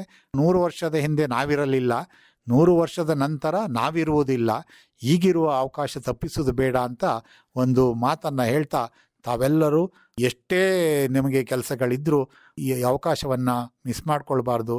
ತಮಗೆಲ್ಲರೂ ಕಾಫಿ ಮಂಡಳಿ ಅಧ್ಯಕ್ಷನಾಗಿ ನಾನು ವಿನಯಪೂರ್ವಕವಾಗಿ ಸ್ವಾಗತವನ್ನು ಮಾಡ್ತೇನೆ. ಈ ಒಂದು ಸಂದರ್ಭದಲ್ಲಿ ಅನೇಕ ಕಾರ್ಯಾಗಾರಗಳು ಮತ್ತು ವಿಚಾರಗೋಷ್ಠಿಗಳನ್ನು ಕೂಡ ಹಮ್ಮಿಕೊಂಡಿದ್ದೀವಿ ಅಂತೇಳಿ ಹೇಳಿದ್ರಿ. ಯಾವ ಯಾವ ವಿಷಯಗಳಿಗೆ ಸಂಬಂಧಪಟ್ಟ ಹಾಗೆ ಕಾರ್ಯಾಗಾರಗಳಿರುತ್ತೆ ಮತ್ತು ಈ ಕಾರ್ಯಾಗಾರಗಳಲ್ಲಿ ಯಾರು ಭಾಗವಹಿಸಿ ನಮ್ಮ ಬೆಳೆಗಾರರಿಗೆ ಹೆಚ್ಚಿನ ಮಾಹಿತಿಯನ್ನು ಮಾಡಿಕೊಡ್ತಾರೆ? ಇದು ಬಹಳ ಮುಖ್ಯವಾದ ಒಂದು ಕಾರ್ಯಕ್ರಮವನ್ನು ನಾವು ರೂಪಿಸಿದ್ದೀವಿ. ಸುಮಾರು 10 ಸೆಮಿನಾರ್ಗಳನ್ನು ಇಟ್ಟಿದ್ದೀವಿ. ಮೊದಲನೇ ದಿವಸ ಪ್ರಾರಂಭ ಆಗಿ ಮಧ್ಯಾಹ್ನದ ಮೇಲೆ ಪ್ರಾರಂಭ ಆದರೆ 2ನೇ ದಿವಸ ಮತ್ತು 3ನೇ ದಿವಸ ಅದು ಮುಕ್ತಾಯ ಆಗುತ್ತೆ. ಸೊ ಈ ಕಾರ್ಯಕ್ರಮದಲ್ಲಿ ನಾವು ಯಾವ ರೀತಿ ಜೋಡಿಸಿದ್ದೀವಿ ಅಂದರೆ, ನಾವು ಹೇಗೆ ಹೇಳಿದ್ದೀವಿ 7 ಬೀಜಗಳಿಂದ 7 ಲಕ್ಷ ಟನ್ ಬೆಳಿಬೇಕು ಅಂದರೆ 7 ಲಕ್ಷ ಟನ್ ಬೆಳೆಯುವುದಕ್ಕೆ ಪೂರಕವಾದ ವಾತಾವರಣ ಮತ್ತು ಸ್ಪೆಷಾಲಿಟಿ ಕಾಫಿ ಅಂದರೆ ಕಾಫಿಯನ್ನು ಉನ್ನತೀಕರಣ ಕ್ವಾಲಿಟಿಯಲ್ಲಿ ಗೊಳಿಸಿ ಆ ಬೆಲೆಯನ್ನು ಹೇಗೆ ತೆಗೆದುಕೊಳ್ಬೋದು ಅನ್ನೋದನ್ನು ಇಟ್ಕೊಂಡು ಈ ಕಾರ್ಯಕ್ರಮವನ್ನು ರೂಪಿಸಿದ್ದೀವಿ. ಅದರಲ್ಲಿ ಬಹುಶಃ ಮುಂದಿನ ದಿವಸಗಳಲ್ಲಿ FPOಗಳ ಪಾತ್ರ ಬಹಳ ಇರುತ್ತೆ. ಅಂದರೆ ಫಾರ್ಮರ್ಸ್ ಪ್ರೊಡ್ಯೂಸರ್ಸು, ರೈತರೇ ತನ್ನ ಉತ್ಪಾದನಾ ಸಂಸ್ಥೆಗಳನ್ನು ಪ್ರಾರಂಭ ಮಾಡಬೇಕು. ಈ ದಿಕ್ಕಿನಲ್ಲಿ ಕಾಫಿ ಮಂಡಳಿ 100 ಉತ್ಪಾದನಾ ಸಂಸ್ಥೆಗಳನ್ನು ಪ್ರಾರಂಭ ಮಾಡಿ ಅದು ರೈತ ಉತ್ಪಾದನಾ ಸಂಸ್ಥೆಗಳು ಮಾರುಕಟ್ಟೆಯನ್ನು ವಿಸ್ತರಣೆ ಮಾಡೋಕ್ಕೆ ಮತ್ತು ಒಳ್ಳೆಯ ಬೆಲೆ ಪಡೆಯೋದಕ್ಕೆ ಕಾರ್ಯಯೋಜನೆ ಮಾಡ್ಕೊಂಡಿದ್ದೀವಿ. ಆ ದಿಕ್ಕಿನಲ್ಲಿ ನಮ್ಮ ಕಾರ್ಯಕ್ರಮ ಇರುತ್ತೆ. ಆ ಕಾರ್ಯಕ್ರಮದಲ್ಲಿ doctor Ashok ಕಾಲೂರ್, wise chancellor, Kodagu university, ಅವರು ಸಾಕಷ್ಟು ವಿಚಾರಗಳನ್ನು FPOಗಳ ಬಗ್ಗೆ ಹೇಗೆ ಮಾಡಬೇಕು ಮತ್ತು ಅದರ ಲಾಭ ಏನು ಅನ್ನೋದ್ರ ಬಗ್ಗೆ ತಿಳಿಸ್ತಾರೆ. ಹಾಗೆ ಡಾಕ್ಟರ್ ನವೀನ್ ರವರು, ಅವರು ಮಕ್ಕಳ ಡಾಕ್ಟರ್ ಆಗಿದ್ದರು, ಇವತ್ತು FPOಗಳ ಉನ್ನತೀಕರಣಕ್ಕೆ ನಮ್ಮ ಕಾಫಿ ಮಂಡಳಿ ಕೈ ಜೋಡಿಸಿದ್ದಾರೆ. ಮತ್ತು ಬೇರೆ ಬೇರೆ ನುರಿತ FPO ಸಂಸ್ಥೆಯ ಪಾಲ್ದಾರರು ಅದರಲ್ಲಿರ್ತಾರೆ. ಹಾಗೆ ಮುಂದಿನದು can coffee plantation earn carbon credits. ನಾನು ಹೇಳ್ತಾ ಇದ್ದೆ, ಕಾರ್ಬನ್ ಏನು ನಾವು ಒಂದು ಫ್ಲೆಕ್ಸ್ ಟವರ್ಸ್ ಅಂತ ಮಾಡಿದ್ದೀವಿ, ಅದರ ಲಾಭ ಏನು ಅಂದರೆ doctor James Jacob, retired director research, rubber board, ಅವರು ಬರ್ತಾ ಇದ್ದಾರೆ. ಈ ಕಾರ್ಬನ್ ಕ್ರೆಡಿಟಿಂದ ರೈತ ಹೇಗೆ ಲಾಭ ಮಾಡ್ಕೊಳ್ಬೋದು ಅನ್ನೋ ಇದನ್ನು ಅದ್ರ ಬಗ್ಗೆ ಅವ್ರು ಮಾತಾಡ್ತಾರೆ. ಹಾಗೆ ಒಂದು ಹೈ ಪ್ರೊಡಕ್ಟಿವ್ ಟೆಕ್ನಾಲಜಿ ಫಾರ್ಮಿಂಗು, ಇನ್ನು ಪ್ಲ್ಯಾಂಟರ್ಸ್ ಯಾವ ರೀತಿ ಮಾಡ್ಬೋದು ಅಂದರೆ ಭೂಮಿಯನ್ನು ಹಾಳು ಮಾಡ್ಕೊಳ್ಳದಲ್ಲೇ ಸಸ್ಟೈನಬಲ್ ಫಾರ್ಮನ್ನು ಯಾವ ರೀತಿ ಮಾಡ್ಕೊಳ್ಬೋದು ಅಂದರೆ ಅದಕ್ಕೆ ಡಾಕ್ಟರ್ NK ಪ್ರದೀಪ್ ಮತ್ತು ಮಧು ಬೋಪಯ್ಯ, ವಿಜಯನ್ ರಾಜೇಶು ತಮಿಳುನಾಡು, ಹಾಗೆ ಶೇಖರ್ ನಾಗರಾಜನ್ ತಮಿಳುನಾಡು, ಇವರು ಅದನ್ನು ಯಾವ ರೀತಿ ನಾವು ಬೆಳಿಬೇಕು ಅನ್ನೋದನ್ನು ವಿಸ್ತಾರವಾಗಿ ಸೆಷನ್ನಲ್ಲಿ ಮಾತಾಡ್ತಾರೆ. ಅದೇ ರೀತಿ ಮುಂದಿನ session soil microbe reserve for coffee production ಅಂದರೆ ಮಣ್ಣಿನ ಪ್ರಾಮುಖ್ಯತೆ ಏನು ಅನ್ನೋದು ಬಹಳ ಮುಖ್ಯ ಆಗುತ್ತೆ. ಇದಕ್ಕೆ ಇಟಲಿ ದೇಶದಿಂದ ಆಲ್ಬರ್ಟ್ ಪಲ್ವಿನ್ಸಿನಿ ಅಂತ ಯೂನಿವರ್ಸಿಟಿ ಆಫ್ ಟ್ರಯಾಸ್ಟಿ ಅಲ್ಲಿಂದ ಬರ್ತಾ ಇದ್ದಾರೆ, ಅವರು ಅದರ ಬಗ್ಗೆ ಮಾತಾಡ್ತಾರೆ. ಹಾಗೆ soil health and crop diversity, so ಇದು ಬಹಳ ಮುಖ್ಯ, ಇದಕ್ಕೆ ವೇಲಮುರುಗನ್ ಅವರು ಅದರ ಬಗ್ಗೆ ಹೆಚ್ಚು ಮಾತಾಡ್ತಾರೆ. ಹಾಗೆ ಇನ್ನೊಂದು ಬಹಳ ಇಂಪಾರ್ಟೆಂಟು ಮತ್ತು ರೈತರಿಗೆ ಏನು ಅಪೇಕ್ಷೆ ಪಟ್ಟಿದ್ದೀರಿ ಬೋರರ್ ಅನ್ನೋದನ್ನು ತುಂಬ ಜನ ನಾವು ಮಾತಾಡ್ತೀವಿ, ಅದಕ್ಕೆ ನಮ್ಮ ವಿಜ್ಞಾನಿಗಳು ಒಂದು ಹೊಸ ದಿಕ್ಕನ್ನು ನೀಡಿದ್ದಾರೆ.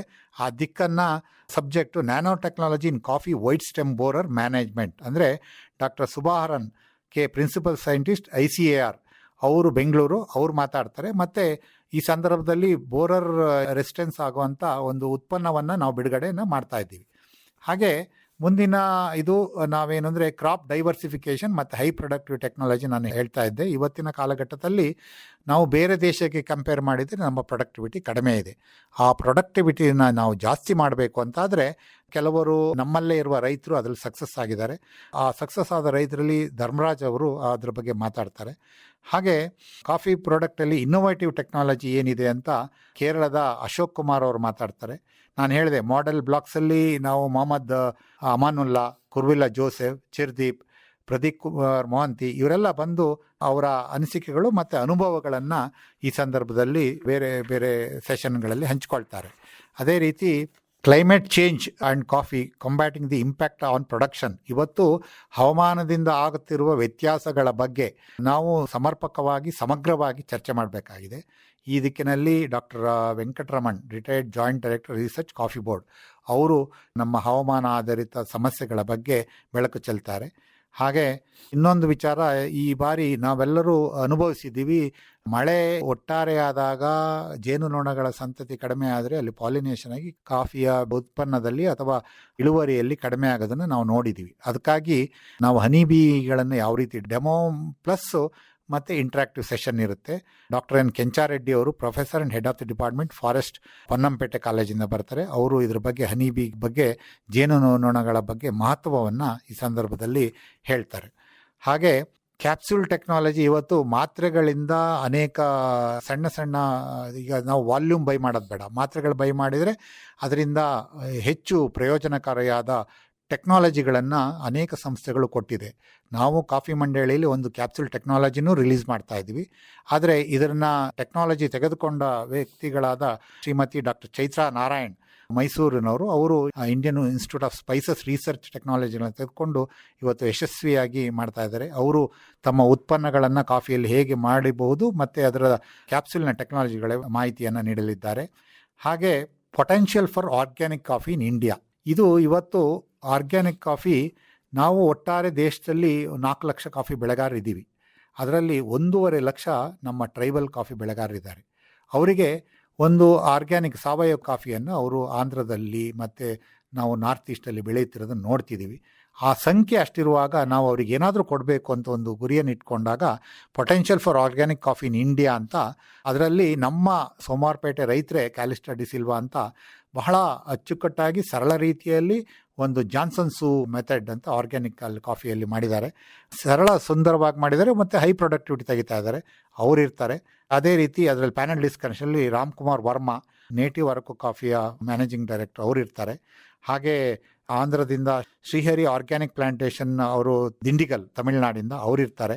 ಹಾಗೆ ಬೇರೆ ಬೇರೆ ಆರ್ಗ್ಯಾನಿಕ್ ಬೆಳೆಗಾರರು ತಮ್ಮ ಅಭಿಪ್ರಾಯಗಳನ್ನು ಈ ಸಂದರ್ಭದಲ್ಲಿ, ಏನು ಅವರು ಬೆಲೆಯನ್ನು ಹೇಗೆ ತೆಗಿತಾರೆ, ಪ್ರೊಡಕ್ಟಿವಿಟಿ ಹೇಗೆ ತೆಗಿತಾ ಇದ್ದಾರೆ ಅನ್ನೋದನ್ನು ಈ ಸಂದರ್ಭದಲ್ಲಿ ನಮ್ಮ ಆರ್ಗ್ಯಾನಿಕ್ ಸಾವಯವ ಬೆಳೆಗಾರರು ತಮಗೆಲ್ಲರಿಗೂ ಹಂಚ್ಕೊಳ್ತಾರೆ. ಹಾಗೆ ನಾವು ಆರ್ಟಿಫಿಷಿಯಲ್ ಇಂಟೆಲಿಜೆನ್ಸ್ ಇನ್ ಕಾಫಿ, ಇವತ್ತಿನ ಕಾಲಘಟ್ಟದಲ್ಲಿ ಇವತ್ತು ಯಾವ ಥರ ಆಗಿದೆ ಅಂದರೆ, ನಾವು ಕಾರ್ಮಿಕರನ್ನ ಉಳಿತಾಯ ಮಾಡಬೇಕು ಅಂತ ಮತ್ತು ಹೈ ಪ್ರೊಡಕ್ಟಿವಿಟಿ ಇವೆರಡನ್ನ ಗುರಿಯನ್ನಾಗಿ ಇಟ್ಕೊಂಡು ಕೆಲಸ ಮಾಡಬೇಕಾದಾಗ ನಮಗೆ ಆರ್ಟಿಫಿಷಿಯಲ್ ಇಂಟೆಲಿಜೆನ್ಸ್ನ ಮತ್ತು ತಂತ್ರಜ್ಞಾನದ ಅವಶ್ಯಕತೆ ಬಹಳ ಇದೆ.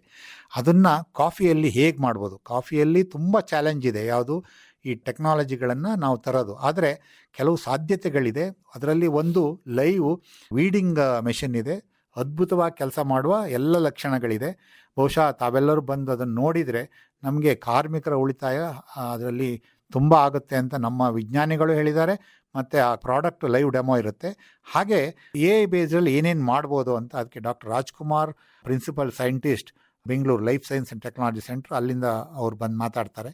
ಈ ರೀತಿಯಾದ ಅನೇಕ ಕಾರ್ಯಕ್ರಮಗಳನ್ನು, ಜೊತೆಗೆ ಮನುಷ್ಯನಿಗೆ ಇವತ್ತು ಮಾನವ ಮತ್ತು ಪ್ರಾಣಿ ಸಂಘರ್ಷ ಇದೆ, ಅದನ್ನು ಹೇಗೆ ಕಡಿಮೆ ಮಾಡ್ಬೋದು ಅನ್ನೋದನ್ನು ಡಾಕ್ಟರ್ ಸುರೇಂದ್ರ ವರ್ಮಾ ಅವರು 20 ವರ್ಷದಿಂದ ಇಂಡಿಯನ್ ಇನ್ಸ್ಟಿಟ್ಯೂಟ್ ಆಫ್ ಸೈನ್ಸಲ್ಲಿ ಆನೆಗಳ ಬಗ್ಗೆ ಅಧ್ಯಯನ ಮಾಡ್ತಿದ್ದಾರೆ. ಅವರು ಅವತ್ತಿರ್ತಾರೆ. ಹಾಗೆ ನಮ್ಮ ಸಕಲೇಶ್ಪುರ ಮಾಜಿ ಶಾಸಕರಾದ HM ವಿಶ್ವನಾಥ್ ಅವರನ್ನು ವಿನಂತಿ ಮಾಡ್ಕೊಳ್ತಿದ್ದೀವಿ. ಅವರು ಇತ್ತೀಚೆಗೆ ಶ್ರೀಲಂಕಾಕ್ಕೆ ಹೋಗಿ ಅಲ್ಲಿ ಆನೆಯ ಒಂದು ಪಾರ್ಕನ್ನು ನೋಡಿದ್ದಾರೆ. ಹಾಗೆ ಪೌಲ್ ಮ್ಯಾಥ್ಯೂ ಅಂತ, ಅವರು ಕೇರಳದಲ್ಲಿ ಯಾವ ರೀತಿ ಅಪ್ರೋಚ್ ಮಾಡಿದರೆ ಆನೆಗಳು ಸಂಖ್ಯೆ ಕಡಿಮೆ ಆಗುತ್ತೆ ಅಂತ ಒಂದು ಹೋಲಿಸ್ಟಿಕ್ ಅಪ್ರೋಚ್ ಮಾಡಿ ಸಕ್ಸಸ್ ಆಗಿದ್ದಾರೆ. ಅವರು ಬಂದು ಮಾತಾಡ್ತಾರೆ. ಈ ರೀತಿಯಾದ ಒಂದು ಸಮಗ್ರವಾದ, ಅಂದರೆ ಬೆಳೆಯಿಂದ ಬಳಕೆದಾರರವರಿಗೆ ಒಂದು ಸೀಮಿತವಾದ ಕಾರ್ಯಕ್ರಮ ಇದು. ಅಂದರೆ ಬೆಳೆಗಾರ ಕೇವಲ ಬೆಳೆಯನ್ನು ಬೆಳೆಯೋದ್ರ ಜೊತೆಗೆ ಮಾರುಕಟ್ಟೆ ವಿಸ್ತರಣೆ ಹೇಗೆ ಮಾಡ್ಬೋದು, ಮತ್ತು ಮಾರುಕಟ್ಟೆ ವಿಸ್ತರಣೆಯಿಂದ ಆಗುವ ಅವಕಾಶಗಳೇನು, ಮತ್ತು ಚಾಲೆಂಜ್ ಏನು, ಇವೆಲ್ಲದರ ಸಮಗ್ರವಾದ ಒಂದು ಕಾರ್ಯಕ್ರಮ ಇದು. ನಾವೆಲ್ಲರೂ ಏನು ತಮ್ಮಲ್ಲಿ ವಿನಂತಿ ಮಾಡೋದಂದರೆ, ನೀವು ಬೆಳೆಯಿಂದ ಮಾರುಕಟ್ಟೆವರೆಗೆ ನಾವು ಹೇಗೆ ಮಾಡ್ಬೋದು ಅದನ್ನೆಲ್ಲ ಅರಿತುಕೊಂಡ್ರೆ ಬಹುಶಃ ಮುಂದಿನ ದಿವಸಗಳಲ್ಲಿ ನೀವು ಬೆಳೆದ ಬೆಳೆಗೆ ಮಾರ್ಕೆಟ್ನಲ್ಲಿ ಏರುಪೇರಾದರೂ ಒಂದು 15% ಕಾಫಿಗೆ ಸ್ಪೆಷಾಲಿಟಿ ಕಾಫಿ ಮಾಡಿದರೆ ಅದು ಆ ಮಾರುಕಟ್ಟೆ ಸ್ಥಿರವಾದ ಬೆಲೆ ಇರುತ್ತೆ. ಅದ್ರ ಬಗ್ಗೆ ಸಾಕಷ್ಟು ನಾವು ಇವತ್ತು ಬೇರೆ ಬೇರೆ ದೇಶಗಳಲ್ಲಿ ಸಂಪರ್ಕ ಮಾಡಿ ಅಲ್ಲಿಯ ಎಂಬಸಿಗಳಲ್ಲಿ ನಾವು ಮಾರುಕಟ್ಟೆ ಬೈಯರ್ ಸೆಲ್ಲರ್ಸ್ ಮೀಟ್ನ ಮಾಡಬೇಕು ಅಂತ ಯೋಚನೆ ಮಾಡಿದ್ದೀವಿ. ಬಹುಶಃ FPOಗಳಾದರೆ ಅವ್ರನ್ನ ಕಳಿಸ್ಕೊಡೋದಕ್ಕೆ ನಮಗೆ ಹೆಚ್ಚು ಅನುಕೂಲ ಆಗುತ್ತೆ. ಸೊ ಅದಕ್ಕಾಗಿ FPO ಒಳಗೆ ಮಹತ್ವವನ್ನು ಕೊಡಬೇಕು ಅಂತ ನಾವು ಕೆಲಸ ಮಾಡ್ತಿದ್ದೀವಿ. ಹಾಗೆ ಸುಮಾರು 10,000 ಕಿಯೋಸ್ಗಳು ದೇಶದಲ್ಲಿ ಮಾಡಬೇಕು ಅಂತ. ಸೊ ಆ ಕಿಯೋಸ್ಗಳು ಮಾಡಿದರೆ 7 ಲಕ್ಷ ಟನ್ನನ್ನು ಹೇಗೆ ಆಂತರಿಕವಾಗಿ ನಾವು ಬಳಕೆ ಮಾಡ್ಕೊಳ್ಬೋದು ಅನ್ನೋದನ್ನು ಆ ದೃಷ್ಟಿಯಲ್ಲೂ ಕೆಲಸ ಮಾಡ್ತಿದ್ದೀವಿ. ಬರೀ ಒಂದು ಪ್ರೊಡಕ್ಟಿವಿಟಿ ಮಾತ್ರ ಅಲ್ಲ, ಅದು ಮಾರುಕಟ್ಟೆಗೂ ಅದನ್ನು ನಾವು ಲಿಂಕ್ ಮಾಡಿಕೊಂಡು ಕೆಲಸವನ್ನು ಮಾಡ್ತಿದ್ದೀವಿ. ಈ ದಿಕ್ಕಿನಲ್ಲಿ ನಮ್ಮ ಕಳಕಳಿಯ ವಿನಂತಿ ಏನು ಅಂದರೆ, ನಾವು ಸುಮಾರು 1 ವರ್ಷದಿಂದ ಈ ಕಾರ್ಯಕ್ರಮವನ್ನು ನಮ್ಮ ರೈತರಿಗೆ ಅನುಕೂಲ ಆಗಬೇಕು, ನಮ್ಮ ಬೆಳೆಗಾರರಿಗೆ ಒಂದು ಹೊಸ ಯೋಚನೆಗಳು ಬರಬೇಕು ಮತ್ತು ಅವರಿಗೆ ಆತ್ಮವಿಶ್ವಾಸ ಬರಬೇಕು ಅಂತ ನಾವೆಲ್ಲ ನಮ್ಮ ಕಾಫಿ ಮಂಡಳಿಯ ಸಿಬ್ಬಂದಿಯವರಿರ್ಬೋದು, ನಮ್ಮ CO ಇರ್ಬೋದು, ಹಾಗೆ ನಮ್ಮ ಅನೇಕ ಬೆಳೆಗಾರ ಸಂಘಟನೆಗಳಿರ್ಬೋದು, ಹಾಗೆ ನಮ್ಮ ಎಲ್ಲ CCRI ಮತ್ತು ನಮ್ಮ ಕಾಫಿ ಮಂಡಳಿಯ ಸದಸ್ಯರಿರ್ಬೋದು, ಇವರೆಲ್ಲರೂ ಕೈ ಜೋಡಿಸಿ ಈ ಕಾರ್ಯಕ್ರಮವನ್ನು ನಾವು ಚೆನ್ನಾಗಿ ಮಾಡಬೇಕು ಅಂತಿದ್ದೀವಿ. ಅದಕ್ಕೆ ನೀವೊಂದಷ್ಟು ಕೈ ಜೋಡಿಸಿದರೆ, ನೀವೊಂದಿಷ್ಟು ನಮ್ಮೊಂದಿಗೆ ಹೆಜ್ಜೆ ಹಾಕಿದರೆ ಭಾರತದ ಕಾಫಿಯ ಭವಿಷ್ಯವನ್ನು ಬದಲಾವಣೆ ಮಾಡ್ಬೋದು. ಇದಕ್ಕೆ ನೀವು ಹೆಜ್ಜೆ ಹಾಕ್ತೀರಿ ಅಂತ ನಂಬಿಕೆಯಿಂದ ನಿಮ್ಮೆಲ್ಲರನ್ನು ಮತ್ತೊಮ್ಮೆ ಆಹ್ವಾನ ಮಾಡ್ತಿದ್ದೇನೆ. ಎಲ್ಲೆಲ್ಲಿಂದ ಬೆಳೆಗಾರರು ಬರಬಹುದು ಅನ್ನುವಂತಹ ನಿರೀಕ್ಷೆ ತಮಗಿದೆ ಮತ್ತು ಯಾರೆಲ್ಲ ಭಾಗವಹಿಸಬಹುದು ಅಂತೀರಿ? ಭಾರತದಲ್ಲಿ ಸುಮಾರು 10 ರಾಜ್ಯಗಳಲ್ಲಿ ಕಾಫಿಯನ್ನು ಬೆಳೀತಾ ಇದ್ದೀವಿ. ಇದು ಕೇಂದ್ರೀಯ ಸಂಶೋಧನಾ ಕೇಂದ್ರ ಭಾರತಕ್ಕೆ ಒಂದು ಮುಖ್ಯವಾದ ಒಂದು ಸಂಸ್ಥೆ. 5 ಕಡೆ ಬೇರೆ ನಮ್ಮ ಸಬ್ಸ್ಟೇಷನ್ಗಳಿದೆ. ಆದರೆ ಕೇಂದ್ರೀಯ ಸಂಶೋಧನಾ ಕೇಂದ್ರ 1925 ಇಸ್ವಿಲ ಪ್ರಾರಂಭ ಆಗಿ ಇವತ್ತು ಅದು ತಾಯಿಯ ಇದರಲ್ಲಿ ನಿಂತುಬಿಟ್ಟು ಇವತ್ತು ಆ ಕೆಲಸವನ್ನು ಮಾಡ್ತಾ ಇದೆ. ನಮ್ಮ ಉದ್ದೇಶ ಅಂದರೆ ಬೇರೆ ಬೇರೆ ರಾಜ್ಯದ ಸಾಧಕರನ್ನು ನಾವು ಇಲ್ಲಿ ಪರಿಚಯಿಸ್ತೀವಿ. ಬೇರೆ ಬೇರೆ ರಾಜ್ಯದ ಇಲಾಖೆಯವರು ಬರ್ತಾ ಇದ್ದಾರೆ, ಮುಖ್ಯಸ್ಥರು ಬರ್ತಾ ಇದ್ದಾರೆ. ಯಾಕೆಂದರೆ ಇಲ್ಲಿ ಏನು ಕಾಫಿ ಮಂಡಳಿಯಿಂದ ನಾವು ಹೇಗೆ ವಿಸ್ತರಣೆ ಮಾಡ್ಬೋದು ಅಥವಾ ಅಲ್ಲಿ ಹೇಗೆ ಮಾಡ್ಬೋದು ಮಾರ್ಕೆಟ್ ಅಂತ. ಹಾಗೆ ಬೇರೆ ಬೇರೆ ರಾಜ್ಯಗಳಿಂದ ಅನೇಕ ಸಂಘಟನೆಯ ಪ್ರಮುಖರು ಬರ್ತಾ ಇದ್ದಾರೆ. ಒಟ್ಟಾರೆಯಾಗಿ 10 ರಾಜ್ಯಗಳಿಂದನೂ ನಾವು ಅವತ್ತು ನಿರೀಕ್ಷೆಯನ್ನು ಮಾಡ್ತಾ ಇದ್ದೇವೆ. ಕಾಫಿ ಬೆಳೆಗೆ ಸಂಬಂಧಪಟ್ಟ ಹಾಗೆ ಅನೇಕ ಸಂಘ ಸಂಸ್ಥೆಗಳು ಕೆಲಸವನ್ನು ಮಾಡ್ತಾ ಇದ್ದಾವೆ. ಅವರೆಲ್ಲರೂ ಕೂಡ ಈ ಒಂದು ಸಂದರ್ಭದಲ್ಲಿ ತಮಗೆ ಹೇಗೆ ನೆರವಾಗ್ತಾ ಇದ್ದಾರೆ? ನಾವು ಕಾಫಿ ಮಂಡಳಿ ಅಥವಾ CCRI ಕಾಫಿ ಬೆಳೆಗಾರರ ಸಂಘಟನೆ ಬಿಟ್ಟು ಯೋಚನೆ ಮಾಡೋಕ್ಕೆ ಸಾಧ್ಯನೇ ಇಲ್ಲ.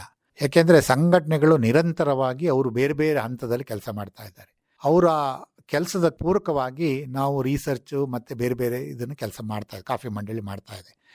ಒಂದು ಏನು ಅಸೋಸಿಯೇಷನ್ಗಳು ಕರ್ನಾಟಕದಲ್ಲಿರ್ಬೋದು, ತಮಿಳ್ನಾಡಲ್ಲಿರ್ಬೋದು, ಹಾಗೆ ಕೇರಳದಲ್ಲಿರ್ಬೋದು, ಹಾಗೆ ಒರಿಸ್ಸಾದಲ್ಲಿರ್ಬೋದು, ಹಾಗೆ ಆಂಧ್ರದಲ್ಲಿರ್ಬೋದು, ಹೀಗೆ ಬೇರೆ ಬೇರೆ ಪ್ರದೇಶದಿಂದ ಬೇರೆ ಬೇರೆ ಸಂಘಟನೆಗಳು ಬೇರೆ ಬೇರೆ ಹೆಸರಿನಲ್ಲಿ ಕಾಫಿಯ ಬೆಳೆಗಾರರ ಅಭ್ಯುದಯಕ್ಕೆ ಕೆಲಸವನ್ನು ಮಾಡ್ತಾ ಇದ್ದಾರೆ. ನಿರಂತರವಾಗಿ ಕೆಲಸ ಮಾಡ್ತಿದ್ದಾರೆ. ಕಳೆದ 6 ತಿಂಗಳಿಂದ ಇದಕ್ಕೆ ನೀವು ಮಾಡಿ, ನಾವು ನಿಮ್ಮ ಹಿಂದೆ ಇರ್ತೀವಿ ಮತ್ತು ನಾವೇ ನಿಂತು ಈ ಸಂಘಟನೆಗಳು ಈ ಕಾರ್ಯಕ್ರಮವನ್ನು ಯಶಸ್ವಿ ಮಾಡ್ತೀವಿ ಅಂತ ಒಂದು ವಿಶ್ವಾಸವನ್ನು ಕೊಟ್ಟಿದ್ದಾರೆ, ಒಂದು ಭರವಸೆಯನ್ನು ಕೊಟ್ಟಿದ್ದಾರೆ. ಹಾಗಾಗಿ ಇದು ಕಾಫಿ ಮಂಡಳಿಯ ಕೆಲಸ ಅಲ್ಲ, ಇದು ಅಧ್ಯಕ್ಷರ ಮಾತ್ರ ಅಲ್ಲ, ಇದು ಪ್ರತಿಯೊಬ್ಬರು ಪ್ರತಿ ಸಂಘಟನೆಯ ಕಾರ್ಯಕ್ರಮ. ಹಾಗಾಗಿ ನಾನು ಹೇಳ್ತಿದ್ದೀನಿ, ಇದು ಕಾಫಿ ಹಬ್ಬವಾಗಿ ಪರಿವರ್ತನೆ ಆಗಬೇಕು. ಆಗ ಮಾತ್ರ ಇದು ಯಶಸ್ಸಿಗೆ ಸಾಕ್ಷಿಯಾಗುತ್ತೆ ಅನ್ನೋದು ಈ ಮೂಲಕ ಹೇಳ್ತೀನಿ. ತಮಗೆ ಗೊತ್ತಿರುವ ಹಾಗೆ ಕೇಂದ್ರೀಯ ಕಾಫಿ ಸಂಶೋಧನಾ ಸಂಸ್ಥೆ ಏನಿದೆಯೋ ಇದು ಸ್ವಲ್ಪ ರಿಮೋಟ್ ಏರಿಯಾದಲ್ಲಿರ್ತಕ್ಕಂಥ ಒಂದು ಸಂಸ್ಥೆ. ಮೂಲಭೂತ ಸೌಕರ್ಯಗಳನ್ನು ಒದಗಿಸ್ತಕ್ಕಂಥದ್ದು ಸ್ವಲ್ಪ ಕಠಿಣ. ಈ ಒಂದು ಸಂದರ್ಭದಲ್ಲಿ ಹೆಚ್ಚು ಜನರು ಬರ್ತಾ ಇರತಕ್ಕಂಥ ಸಂದರ್ಭದಲ್ಲಿ ಅವ್ರಿಗೆ ಮೂಲ ಸೌಕರ್ಯಗಳನ್ನು ಒದಗಿಸುವ ನಿಟ್ಟಿನಲ್ಲಿ ಹೇಗೆ ಮತ್ತು ಏನೆಲ್ಲ ಸಿದ್ಧತೆಗಳು ನಡೆದಿದ್ದಾವೆ? ಒಂದು, ಹೊರಗಡೆಯಿಂದ ತುಂಬ ಜನ ಬರುವ ಸಾಧ್ಯತೆಗಳಿರೋದ್ರಿಂದ ನಾವು ಏನು ಮಾಡಿದ್ದೀವಿ, ಒಂದು ಪಾರ್ಕಿಂಗ್ನ ವ್ಯವಸ್ಥೆಗಳನ್ನು ಒಂದು ಅಚ್ಚುಕಟ್ಟಾಗಿ ಮಾಡಬೇಕು. ಯಾಕೆಂದರೆ ಅದು ಬಹಳ ಇಂಪಾರ್ಟೆಂಟು ಅಂತ ನವೋದಯ ಶಾಲೆಯಲ್ಲಿ ಪಾರ್ಕಿಂಗ್ ವ್ಯವಸ್ಥೆ ಆಗುತ್ತೆ. ಅಲ್ಲಿಂದ ಮುಂದೆ ನಾವು ಒಂದು ಫುಡ್ ಪಾರ್ಕನ್ನು ಮಾಡಿದ್ದೀವಿ. ಅಲ್ಲಿ ಪೇ ಆ್ಯಂಡ್ ನಿಮಗೆ ಬೇಕಾದ ಆಹಾರಗಳನ್ನು ನೀವೇ ಪರ್ಚೇಸ್ ಮಾಡಿ ಅದನ್ನು ನೀವು ಊಟ ಮಾಡ್ಬೋದು ಅಥವಾ ತಿಂಡಿ ಮಾಡ್ಬೋದು, ಈ ರೀತಿ ಇರುತ್ತೆ. ಹಾಗೆ ಬೇರೆ ಬೇರೆ ಪ್ರದೇಶಗಳಲ್ಲಿ ನೀರಿನ ವ್ಯವಸ್ಥೆ ಇರುತ್ತೆ. ಯಾಕೆಂದರೆ ಬಂದಾಗ ಕುಡಿಯುವ ನೀರಿನ ಭಾಳ ಇರುತ್ತೆ. ಹಾಗೆ ಟಾಯ್ಲೆಟ್ಗಳು ನಾವು ಭಾಳ ಒಳ್ಳೆಯ ಹೈಟೆಕ್ ಟಾಯ್ಲೆಟ್ಸ್ಗಳನ್ನು ನಾವು ಒಂದು 40 ಟಾಯ್ಲೆಟ್ಸ್ಗಳನ್ನು ಬೇರೆ ಬೇರೆ ಪ್ರದೇಶಗಳಲ್ಲಿ ಹಾಕ್ತೀವಿ. ಅದನ್ನು ಅಚ್ಚುಕಟ್ಟಾಗಿ ನಿರ್ವಹಣೆ ಮಾಡುವಂಥ ಸಂಸ್ಥೆಗೆ ಅದನ್ನು ಕೊಟ್ಟಿದ್ದೀವಿ. ಯಾಕೆಂದರೆ ಟಾಯ್ಲೆಟ್ ತುಂಬ ಇಂಪಾರ್ಟೆಂಟು. ವಿಶೇಷವಾಗಿ ನಾವು ಮಹಿಳೆಯರ ಬಗ್ಗೆ ಜಾಗೃತಿಯನ್ನು ವಹಿಸ್ಕೊಂಡು ಈ ವಿಚಾರದಲ್ಲಿ ನಾವು ಒಂದಷ್ಟು ಕ್ವಾಲಿಟಿಯನ್ನು ಕೊಡಬೇಕು ಅಂತ ಯೋಚನೆ ಮಾಡಿಕೊಂಡು ಆ ದಿಕ್ಕಿನಲ್ಲೂ ನಾವು ಮಾಡ್ತಾಯಿದ್ದೀವಿ. ಇನ್ನು ಸ್ಥಳೀಯವಾಗಿ ಜಿಲ್ಲಾ ಆಡಳಿತ ಮತ್ತು ರಾಜ್ಯ ಸರ್ಕಾರದ ಸಹಕಾರ ಹೇಗಿದೆ ಇದಕ್ಕೆ? ರಾಜ್ಯ ಸರ್ಕಾರದ ನಮ್ಮ ಜಿಲ್ಲಾ ಮಂತ್ರಿಗಳೇ ಕಾಫಿ ಬೆಳೆಗಾರರು. ಹಾಗಾಗಿ ನಮಗೆ ಸಮಸ್ಯೆಗಳಿಲ್ಲ. ಮೊನ್ನೆ ಅವರನ್ನು ಭೇಟಿ ಮಾಡಿದಾಗ ಅವರು ನಿಮಗೆ ಯಾವ ರೀತಿ ಸಪೋರ್ಟ್ ಬೇಕು ಅದನ್ನು ಕೊಡ್ತೀವಿ ಅಂತ. ಹಾಗೆ ಜಿಲ್ಲಾ ಆಡಳಿತಕ್ಕೂ ಅದನ್ನು ಹೇಳಿದ್ದಾರೆ. ನಾವು ಕೆಲಸವನ್ನು ಮಾಡೋದಕ್ಕೆ DC ಅವರು ಇರ್ಬೋದು, SP ಅವರು ಇರ್ಬೋದು, ಫಾರೆಸ್ಟ್ ಡಿಪಾರ್ಟ್ಮೆಂಟ್ ಇರ್ಬೋದು. ಹಾಗೆ ಒಂದು ಸಂತೋಷದ ವಿಚಾರ ಅಂದರೆ ಚಿಕ್ಕಮಗಳೂರಿನಿಂದ ನಾವು ಬಾಳೆಹೊನ್ನೂರಿಗೆ ರಸ್ತೆ ರಿಪೇರಿ ಆಗ್ತಾಯಿದೆ, ಪ್ಯಾಚ್ ಆಗ್ತಾಯಿದೆ. ಅದು ರಸ್ತೆಗಳ ಬಗ್ಗೆ ಎಲ್ಲರೂ ಮಾತಾಡ್ತಿದ್ರು, ಇವತ್ತು ಅದು ರಿಪೇರಿ ಆಗ್ತಾಯಿದೆ. ಹಾಗಿದ್ದಾಗ ವಾಹನ ಸವಾರರಿಗೆ ಅಂಥ ಸವಾಲುಗಳಿರಲ್ಲ. ರಸ್ತೆ ಆಗ್ತಾಯಿದೆ, ನಾವು ನೋಡ್ತಾ ಇದ್ದೀವಿ ಪ್ರತಿ ದಿವಸ ಓಡಾಡುವಾಗ. ಹಾಗಾಗಿ ಅದು ಒಂದು ಸಮಸ್ಯೆ ಪರಿಹಾರ ಆಗುತ್ತೆ. ಅದಕ್ಕೆ ಸ್ಥಳೀಯ ಶಾಸಕರಾದ ರಾಜೇಗೌಡರು ಇರ್ಬೋದು, ಮಾಜಿ ಶಾಸಕರಾದ ಜೀವರಾಜ್ ಅವರು ಇರ್ಬೋದು, ಹೀಗೆ ಅನೇಕರು ನಮ್ಮೊಂದಿಗೆ ಕೈ ಜೋಡಿಸಿ ಈ ಕಾರ್ಯಕ್ರಮ ಸಕ್ಸಸ್ ಆಗಬೇಕು ಅಂತ ಹಂಬಲಿಸಿದ್ದಾರೆ ಮತ್ತು ಅವರು ಅದ್ರ ಬಗ್ಗೆ ಕಾರ್ಯರೂಪರಾಗಿದ್ದಾರೆ. ಶತಮಾನೋತ್ಸವದ ಆಚರಣೆಗೆ ಸಂಬಂಧಪಟ್ಟ ಹಾಗೆ ಅಂತಿಮವಾಗಿ ನಮ್ಮ ಕೇಳುಗರಿಗೆ ಹಾಗೂ ಬಹಳ ಮುಖ್ಯವಾಗಿ ಬೆಳೆಗಾರರಿಗೆ ಏನು ಹೇಳಲಿಕ್ಕೆ ಇಷ್ಟಪಡ್ತೀರಿ? ಕಾಫಿ ಮಂಡಳಿಯ ಸಾಮಾನ್ಯ ಅಧ್ಯಕ್ಷನಾಗಿ ತಾವೆಲ್ಲರೂ ಈ ಕಾರ್ಯಕ್ರಮಕ್ಕೆ ಬರಬೇಕು, ಬಂದು ಕಾರ್ಯಕ್ರಮವನ್ನು ಅನುಭವಿಸಬೇಕು. ಕಾರ್ಯಕ್ರಮದಲ್ಲಿ ನಿಮಗೆ ಏನು ಬೇಕಾಗಿದೆ ಅದನ್ನು ತೆಗೆದುಕೊಂಡು ಹೋಗಬೇಕು. ಮತ್ತು ಅದನ್ನು ತಮ್ಮ ತೋಟಗಳಲ್ಲಿ ಅಳವಡಿಸ್ಕೊಂಡ್ರೆ ನಾವು ಮಾಡಿದ ಕಾರ್ಯಕ್ರಮ ಸಾರ್ಥಕ ಆಗುತ್ತೆ ಅನ್ನೋದು ಒಂದು ವಿಚಾರ. ಹಾಗಾಗಿ ಮತ್ತೊಮ್ಮೆ ಕಾಫಿ ಮಂಡಳಿಯ ಅಧ್ಯಕ್ಷನಾಗಿ ತಮ್ಮೆಲ್ಲರನ್ನೂ ಹೃದಯಪೂರ್ವಕವಾಗಿ ಆಹ್ವಾನವನ್ನು ಮಾಡ್ತೇನೆ. ತಮ್ಮ ಅನೇಕ ಕೆಲಸಗಳ ನಡುವೆಯೂ ಕೂಡ ಬಿಡುವನ್ನು ಮಾಡಿಕೊಂಡು ನಮ್ಮ ಶ್ರೋತೃಗಳಿಗೆ ಹಾಗೂ ಬೆಳೆಗಾರರಿಗೆ ಅನುಕೂಲ ಆಗಲಿ ಅನ್ನುವಂತಹ ನಿಟ್ಟಿನಲ್ಲಿ ಕೇಂದ್ರೀಯ ಕಾಫಿ ಸಂಶೋಧನಾ ಸಂಸ್ಥೆ ಏನು ಶತಮಾನೋತ್ಸವ ಕಾರ್ಯಕ್ರಮವನ್ನು ಹಮ್ಮಿಕೊಂಡಿದೆಯೋ ಆ ಕಾರ್ಯಕ್ರಮಕ್ಕೆ ಸಂಬಂಧಪಟ್ಟ ಹಾಗೆ ವಿವರವಾದಂತಹ ಮಾಹಿತಿಯನ್ನು ಮಾಡಿಕೊಟ್ರಿ.